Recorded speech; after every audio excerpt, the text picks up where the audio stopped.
Imagine arriving in a strange, unfamiliar land, surrounded by people unlike anyone you've ever seen. And they greet you in your own language. Welcome to Insanely True, Episode 4. The native who spoke English did.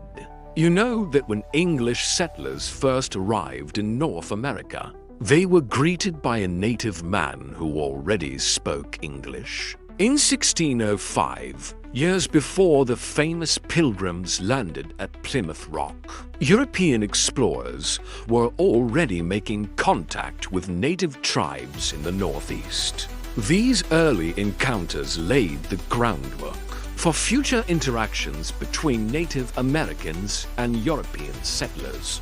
However, in 1621, something remarkable happened that stunned the colonists. The Wampanoag tribe approached the English settlement in Plymouth, and one of the men spoke to them. In perfect English, he was not just a man who could utter a few words. He possessed a remarkable ability to communicate. Squanto could translate, negotiate, and teach the settlers essential skills for survival. He played a pivotal role in helping the colonists plant corn, navigate the unfamiliar land, and endure their first harsh winters in the New World. For a brief moment, he became a bridge between these two cultures, facilitating communication and cooperation. He was seen as a miracle worker by the settlers, who credited him with their survival. His name was Tisquantum, but history remembers him as Squanto. He didn't learn English by choice. He learned it out of necessity and survival. His life reflects the complex and often painful history of Native Americans during the era of European colonization. The answer lies in a harrowing chapter of his life. His unique position allowed him to act as a crucial intermediary between the English settlers and the native tribes. His knowledge and skills were critical to their adaptation in a new and often hostile environment.